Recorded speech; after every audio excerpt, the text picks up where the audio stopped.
समुंदर की तलाश कर। तो अभी समुंदर की जरूरत है, यानी इतने आगे बढ़ने की जरूरत है। यानी समूचे विश्व में एक रिकॉर्ड बनने जा रहे हैं। इसलिए उनका मैं बहुत बहुत तहे दिल से शुक्रगुजार हूँ और उनका बहुत बहुत बधाई देता हूँ।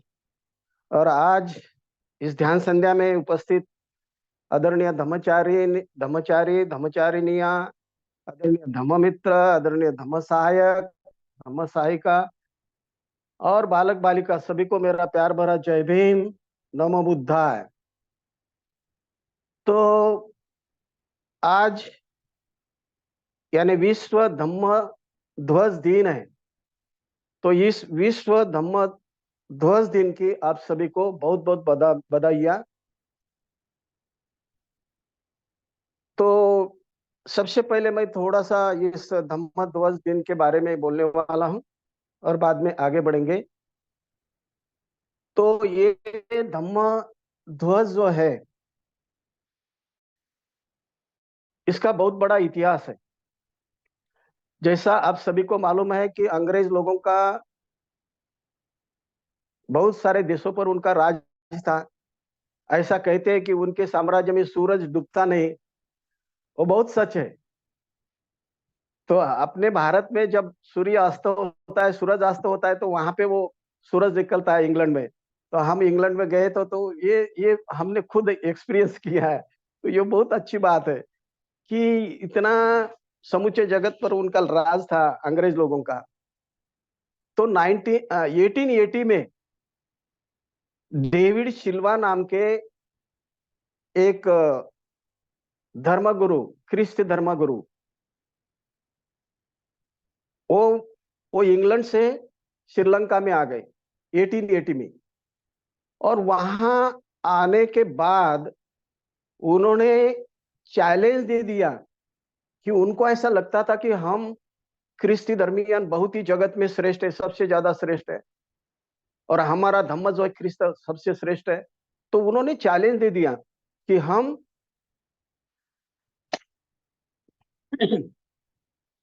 वहां के जो धर्मगुरु थे अपने महास्तवीर गुणानंद, उनको उन्होंने चैलेंज दे दिया बौद्ध धर्मीय धर्मगुरु को कि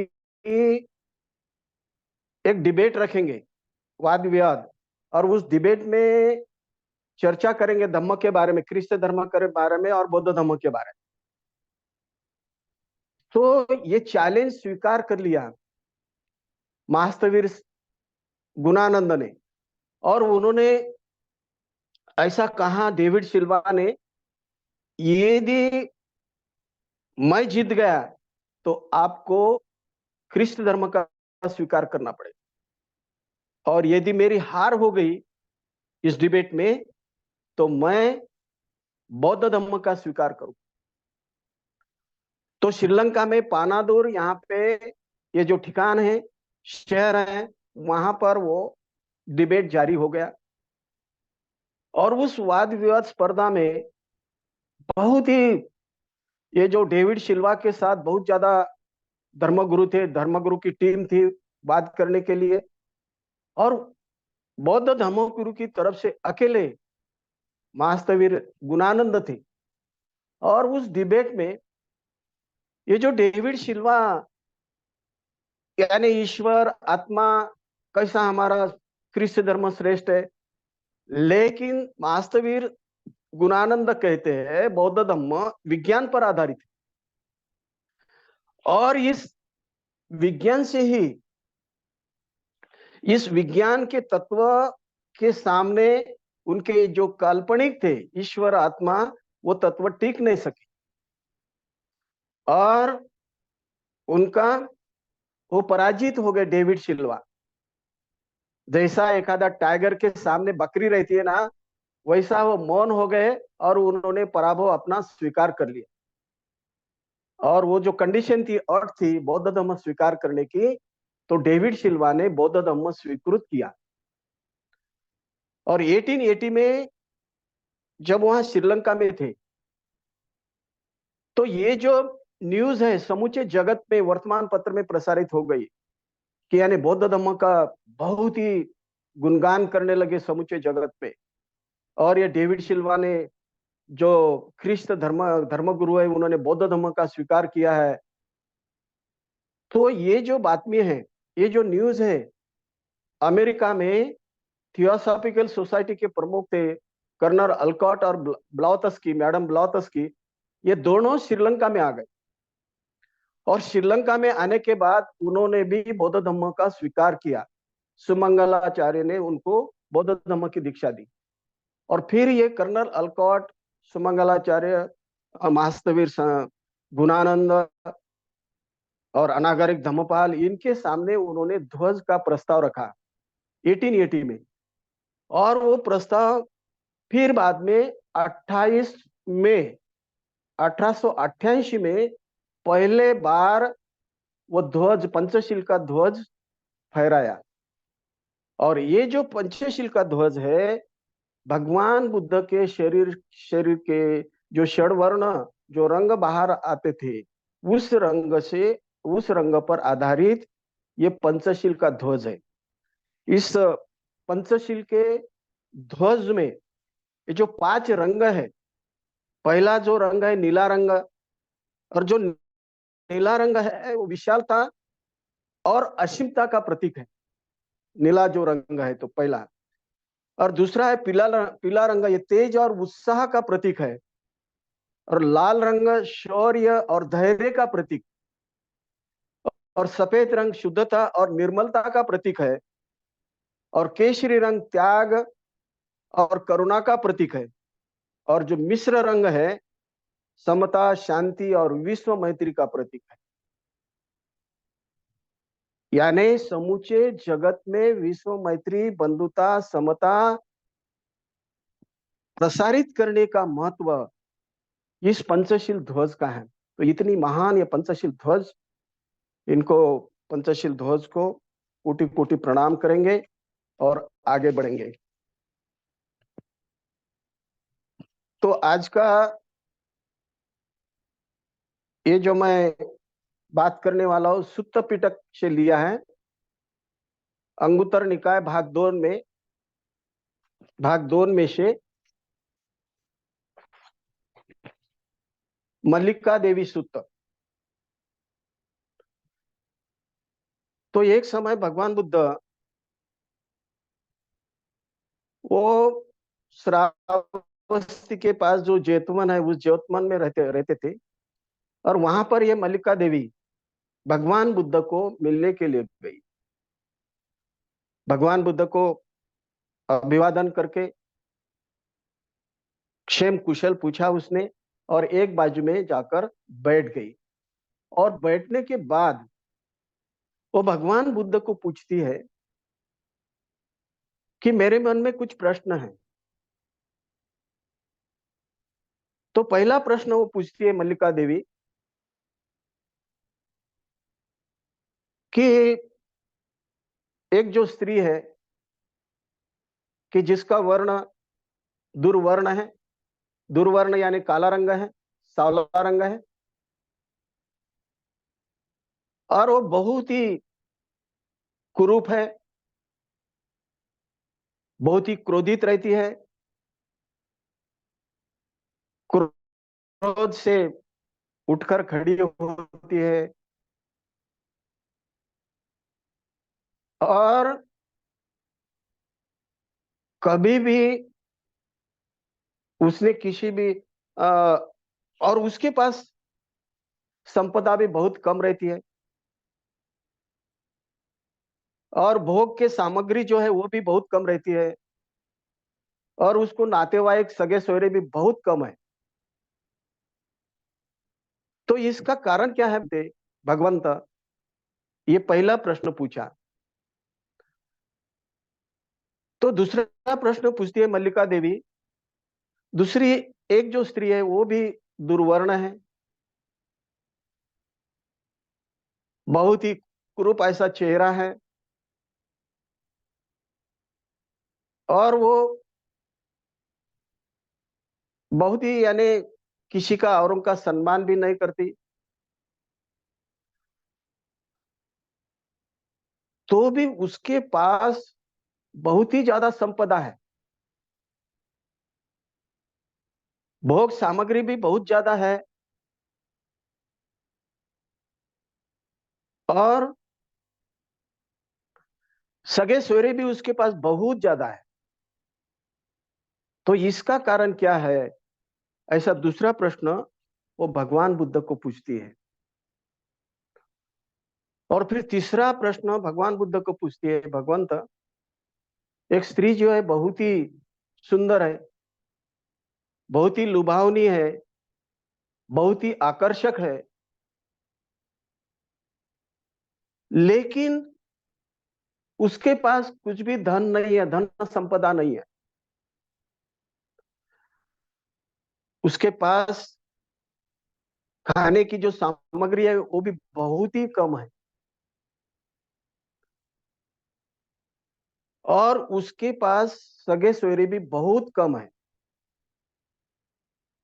तो भगवंत, इसका कारण क्या है? ऐसा तीसरा प्रश्न वो पूछती है। बाद में मल्लिका देवी चौथा प्रश्न पूछते हैं, भगवंत, दूसरी एक स्त्री है कि जो बहुत ही गोरा वर्ण है, आकर्षक शरीर यष्टि है उसकी, बहुत ही शांततामय स्वभाव है, लेकिन उसके पास बहुत ज्यादा संपदा है, धनवान है, उसके पास बहुत ही ज्यादा भोग सामग्री है, और बहुत ज्यादा सगे सोरे उसके पास है। तो उसका कारण क्या है भगवान? ऐसा चौथा प्रश्न पूछती है। तो भगवान बुद्ध ने उस चारों प्रश्न का जवाब दे दिया। भगवान बुद्ध कहते हैं, मलिक के, ये जो पहली जो स्त्री है कि जो बहुत ही दुर्वर्ण है, काला रंग है, चेहरा भी कुरूप है, और वो बहुत ही क्रोधित रहती है, क्रोध से जगह पर उठकर खड़ी हो जाती है, लेकिन उसके पास कुछ भी धन संपदा नहीं है। तो इसका कारण भगवान बुद्ध कहते हैं, क्योंकि उस स्त्री ने कभी भी जो भिक्षु लोगों को, धम्म का प्रचार प्रसार करने वाले जो लोग हैं, बुद्ध धम्म संघ को कभी भी दान नहीं दिया होता है।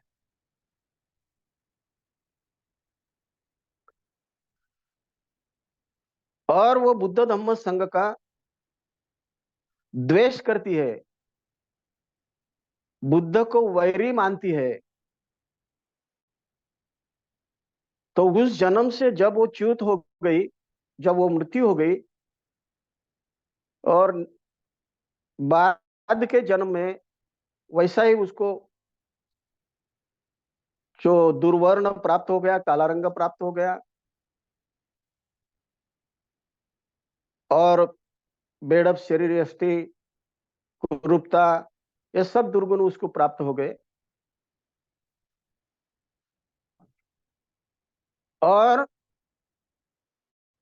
बुद्ध धम्म संघ के लिए दान न देने के वजह से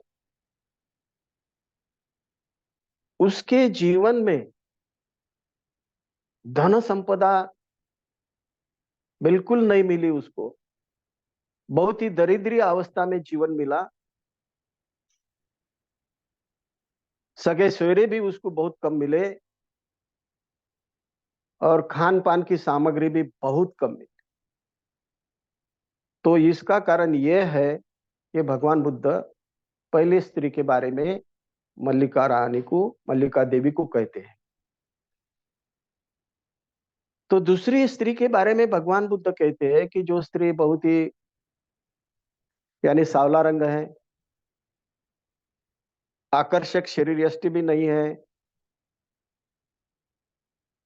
लेकिन वो स्त्री क्या करती है वो बुद्ध धम्म संघ को दान देती है,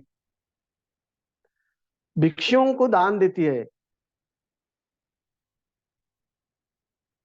और इसके कारण जब जीवन से वो मृत्यु हो गया, उसका दूसरा जीवन प्राप्त हो गया, तो दूसरे जीवन में उसको वैसा ही सांवला रंग प्राप्त हो गया,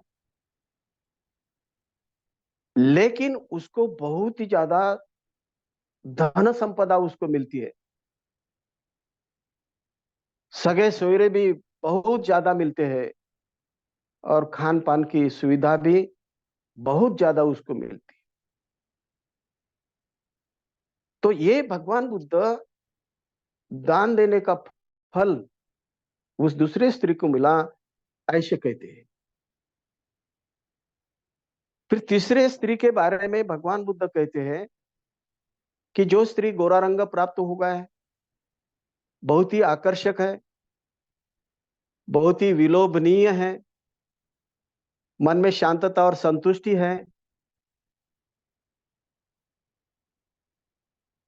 लेकिन वो कभी भी बुद्ध धम्म संघ को दान देती नहीं है, भिक्षु को दान नहीं देती है। जो 10 शीलों का आचरण करते हैं और धम्म प्रचार के लिए समर्पित करते हैं, उनको दान नहीं देती है। और जब उसका अंत होता है, मृत्यु होता है, दूसरा जीवन उसको जब प्राप्त होता है, तो वही उसको गोरा रंग प्राप्त होता है, बहुत ही आकर्षक ऐसा शरीर उसको प्राप्त होता है, शांत स्वभाव प्राप्त होता है, लेकिन उसने भिक्षुओं को दान न दिया, बुद्ध को वैरी माना, जो भी धम्म का प्रचार और प्रसार करते हैं, जो पूजा वंदना करते हैं, उनका द्वेष किया, और इसके वजह से उसको उसके जीवन में बहुत ही दारिद्रता प्राप्त हो गई, धन संपदा प्राप्त नहीं हो गई, खान पान की सामग्री भी बहुत ही कम प्राप्त हो गई, और बहुत ही कम सगे सोयरे भी उसको प्राप्त हो गए। तो ये भगवान बुद्ध मल्लिका देवी को कहते हैं, इस कारण, ये कारण उसका है कि जिसके वजह से उसके जीवन में, यानी सौंदर्यवती होने के बाद भी उसके बाद धन संपदा नहीं थी। ये कारण भगवान बुद्ध मल्लिका देवी को कहते हैं। और फिर चौथी स्त्री के बारे में भगवान बुद्ध कहते हैं, हे मल्लिके, जो जो चौथी स्त्री है बहुत ही सुंदर है, बहुत ही आकर्षक है, बहुत ही विलोभनीय है, शांत स्वभाव है, लेकिन उसके जीवन में वो क्या करती है, भिक्षुओं को दान देती है, वह निरंतर दान देती है, बुद्ध धम्म संघ को दान देती है, जो धम्म प्रचार के कार्य में रात और दिन लगे रहते हैं, ऐसी लोगों की सेवा करती है, उनको दान देती है। तो वो स्त्री जब उसका देहांत हो गया, मृत्यु हो गई, और बाद के जीवन में वो वही जीवन उसको स्त्री का प्राप्त हो गया, और उसको सौंदर्य प्राप्त हो गया, बहुत ही सुंदर आकर्षणीय शरीर प्राप्त हो गया, और बहुत ज्यादा धन संपदा उसको प्राप्त हो, ऐश्वर्य का जीवन उसको प्राप्त हो गया, बहुत ज्यादा खान पान की सामग्री उसको प्राप्त हो गई, और बहुत ज्यादा सगे सवेरे उसको प्राप्त हो। तो ये भगवान बुद्ध कहते हैं कि दान देने के वजह से ही उन स्त्रियों के जीवन में वह परिमित लाभ हो गया है, ऐसे भगवान बुद्ध कहते हैं। तो एक धम्म पद है, अभितरेत कल्याणे पापा वीत निवारे, दग्ध ही करोति पुये पापस्मी रमते मणो। यदि अभिरेत यानी शीघ्र ही, शीघ्रता से यदि अपने चित्त में विचार आ गया दान देने का, तो तुरंत दान देना चाहिए। और यदि अपन ठहरे, थोड़ा सा विलंब किया, तो अपना चित्त पाप की ओर बढ़ता है। ऐसे भगवान बुद्ध ने जेतवन में रहते वक्त वहां पे एक ब्राह्मण चूल एक साटक नाम था, उसको उद्देशित करके भगवान बुद्ध ने यह गाथा व्यक्त की है। एक चूलेक साटक नाम का ब्राह्मण उस श्रावस्ती शहर में रहता था और वो बहुत गरीब था। लेकिन भगवान बुद्ध के ऊपर बहुत ही उनकी श्रद्धा थी, उस दाम्पत्य की। दिन के समय उसकी पत्नी भगवान बुद्ध का प्रवचन सुनने के लिए जाती थी और उनके पास एक ही कंबल थी ओढ़ने के लिए, ब्लैंकेट। सो दिन के समय उसकी पत्नी जाती थी भगवान बुद्ध का प्रवचन सुनने के लिए, और रात के समय ये चूलियक साटक नाम का ब्राह्मण जाता था भगवान बुद्ध का प्रवचन सुनने के लिए, वही कंबल लेके। जब भगवान बुद्ध का प्रवचन जारी हो गया, तो पहले प्रवचन का पहला जो प्रहर है, वो प्रवचन सुनने के बाद बहुत रोमांचित हो गया, गदगदित हो गया, और उसको लगा ये धम्म कितना श्रेष्ठ है, बुद्ध की वाणी कितनी अमृत वाणी है, क्यों ना मैं कुछ दान दे दूं। लेकिन दान देने के पास उसके पास कुछ भी नहीं था, वो एक ही कंबल था उसके आंग पे उसने ओढ़े वाला, और वही कंबल देने का विचार उसके मन में आ गया। लेकिन बाद में दूसरा विचार उसके मन में आ गया कि एक ही कंबल है पति पत्नी को ओढ़ने के लिए, तो ये दे दिया तो उसका चित्त डलमलित हो गया, तो दे नहीं पाया पहले प्रहर। फिर सुरात्र का दूसरा प्रहर जारी हो गया और वही विचार उसके मन में आ गया, वो कंबल दान देना चाहिए। लेकिन उसने कृति नहीं की और द्वंद्व उसके चित्त में निर्माण हो गया। तो रात के मध्य प्रहर में लेकिन उसने ठान लिया कि ये जो कंबल है भगवान बुद्ध को दान देना चाहिए। तुरंत जगह से उठ गया और भगवान बुद्ध के चरण के पास वो कंबल रख दिया और बहुत जोर से चिल्लाने लगा, मैंने जीत लिया, मैंने जीत लिया, मैंने जीत लिया, ऐसा 3 बार बहुत ही जोर से आवाज में चिल्लाता है। तो राजा प्रसेनजीत ने ये आवाज सुनी, तो उसने उसके सिपाही को भेज दिया इसके पास और इसको बुला के ले लिया। तो क्या कारण है, क्यों इतना बड़ा आवाज निकाला है भगवान बुद्ध के सामने वहां पर। तो वो चुलेक साटक ब्राह्मण कहता है कि जब मैं प्रवचन सुन रहा था, तो पहले प्रहर में ही मेरे चित्त में विचार आ गया कि ये जो मेरे पास तो कुछ भी नहीं है, मैं दरिद्री हूँ, बहुत गरीब हूँ, एक ही कंबल है, वही देने का मैंने विचार आ गया, लेकिन मैं दे नहीं सका बोला। दूसरा जो प्रहर में मेरे मन में वही विचार आ गया, लेकिन द्वंद्व स्थिति थी मेरे मन की। लेकिन मध्य प्रहर में लेकिन मैंने वो कंबल दान दे दिया और बहुत ही प्रसन्नता से मैंने 3 बार आवाज निकाला। क्यों निकाला, क्योंकि मैंने यानी विजय पा लिया है। किसके ऊपर विजय पा लिया है, यानी लोभ और मोह के ऊपर, और इसलिए मैं प्रसन्न हो गया और इसलिए जोर से आवाज निकाला। तो राजा बहुत प्रसन्न हो गया और राजा प्रसेनजीत ने उसको यानी बाद में 2 वस्तु ये वस्त्र बहुत ही कॉस्टली, बहुत ही उसको दे दिए। तो वो चुलिक साटक वो दोनों भी वस्त्र भगवान बुद्ध को जाके दान देता है दूसरे दिन। और तीसरे दिन 4 वस्त्र दे दिए, बहुत ही महंगे, बहुत ही अच्छे। वो चार ही वस्तु भगवान बुद्ध के पास जाके उसने दान दे दिए। और बाद में 8 वस्तुएं दी, वो 8 वस्तुएं भी भगवान बुद्ध को जाके दान दे दिया। बाद में 16 वस्तु दी राजा ने, वो 16 वस्तुएं भी भगवान बुद्ध को दान दे दिया। फिर बाद में 32 यानी 32 वस्तुएं दे दी, वो भी 32 वस्तु भगवान बुद्ध को उसने दान।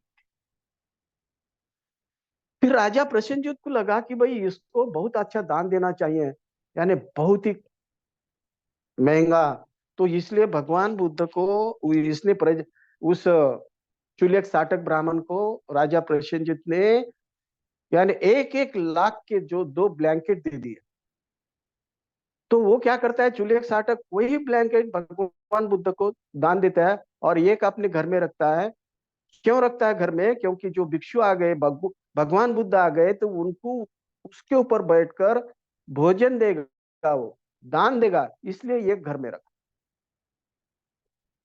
तो जब राजा प्रसेनजीत भगवान बुद्ध के पास जाने के बाद उसने देखा कि ये दोनों भी, ये जो वस्त्र है उसने दान देने वाला भगवान बुद्ध को दिया है, तो यानी बहुत ही राजा प्रसन्न हो गया। तो राजा ने फिर उसको 7 वस्तुएं चतुष्टक में देने का विचार किया। चतुष्टक यानी 4-4 वस्तु, 7 वस्तुएं समझो, यानी 4 घोड़े, 4 सिपाही, 4 दासी, 4 नौकर, 4 गांव, ऐसा 7 वस्तुएं 4-4 बार दे दे दान। और तो ये सब भिक्षु संघ को मालूमात होने के बाद भिक्षुओं ने भगवान बुद्ध को पूछा, तो क्या कारण है भगवान बुद्ध इस चुलियक साटक को इतना कैसा यानी दान देने के बाद लाभ हो गया? तो भगवान बुद्ध कहते हैं, ये चूलियक साटक ब्राह्मण ने प्रवचन सुनते वक्त उसके चित्त में जब विचार आ गया था, प्रवचन सुनने के पहले प्रहर में यदि उसने दान दिया होता तो उसको 16 वस्तुएं 7 बार मिलती थी, लेकिन पहले प्रहर में उसने नहीं दिया। और दूसरा जो प्रहर है प्रवचन का, उसने नहीं दे दिया। दूसरे प्रहर में दिया होता तो अष्टांक यानी 8 वस्तुएं 7 बार मिलती थी उसको, वो दूसरे प्रहर में भी उसने नहीं दे दिया। और तीसरे प्रहर यानी रात्र के मध्य प्रहर में देने की वजह से उसको चतुष्टाक यानी 4-4 वस्तुएं 7 बार उसको मिल गई। तो इसलिए भगवान बुद्ध कहते हैं, जब भी दान देने का विचार अपने चित्त में आता है तो तुरंत दान देना चाहिए, नहीं तो अपना चित्त पाप की ओर बढ़ता है और अपन दान नहीं दे सकते। इसलिए भगवान बुद्ध ने यह गाथा चुलियक साटक नाम के ब्राह्मण को बारे में व्यक्त की है। तो ऐसा कहते हैं, मासे मासे ससेन यो येजेत सतसम एकच भावी ततान मोहंती पूजये सायो पूजना शयो ये जो वससत हुए। ये जो बात है भगवान बुद्ध ने सारिपुत्त के मामा के बारे में कही है। सारिपुत्त का मामा जो बहुत ही यज्ञ करता था, बहुत यानी यज्ञ में पैसा खर्च करता था। उसका कारण पूछने के बाद वो सारिपुत्र को कहता है, वो पुण्य मुझे प्राप्त होने वाला है इसलिए मैं यज्ञ करता हूँ। बहुत सारा पैसा उसमें व्यस्त करता है। तो उन्होंने उस मामा को भगवान बुद्ध के पास लेके गया और भगवान बुद्ध ने उसको कहा कि जो व्यक्ति यानी कैसा रहता है, लोभ द्वेष मोह से परे रहता है, ऐसे अरंत व्यक्ति को, जो शीलों का आचरण करता है, धम्म के लिए समर्पित जीवन जीता है, ऐसे व्यक्ति की पूजा यदि किए, पूजा यानी दान यदि दिए उसको, तो उस व्यक्ति को वो यानी 100 साल यानी हजारों साल भी यज्ञ किए, लाखों करोड़ रुपए भी खर्च किए, उससे भी ज्यादा पुण्य लाभ उसको उस व्यक्ति को होता है कि जो जो व्यक्ति शीलवान मुक्ति होता है, धम्म का प्रचार और प्रसार करने में समर्पित रहते हैं, ऐसे व्यक्ति को दान देने से उस व्यक्ति को बहुत ज्यादा लाभ होता है, ऐसे भगवान बुद्ध कहते हैं। अभिवादन शीलस्य नीच बदा पचियानो चत्तारो धम्मा वड़ंती आई ओनो सुखो बल। जो भी धम्म के लिए समर्पित जीवन जीते हैं, ऐसे व्यक्ति को यदि अपन दान दिए, बुद्ध धम्म संघ के बारे में अभिवादनशील रहे, तो अपने को बहुत ज्यादा आयु प्राप्त होता है, लंबी आयु प्राप्त होती है। और अपना जो कांति है अपनी वो चमकती है, चकाकती है, यानी क्योंकि धम्म के राह पर वो चलते रहता है। और बहुत बड़ा आत्मविश्वास निर्माण प्राप्त होता है और बल प्राप्ति होती है, शक्ति प्राप्त। इसीलिए धम्म के राह पर चलने वाले जो भी मानव हैं, धम्म के लिए समर्पित जीवन जीने वाले हैं, ऐसे व्यक्ति को यदि अपन दान दिए तो अपना खुद का यानी बहुत ही असंख्य पटी से अपना लाभ हो सकता है। तो समय हो चुका है, मैं यहाँ पे ठहरता हूँ। सभी को जय भीम, नमो बुद्धाय।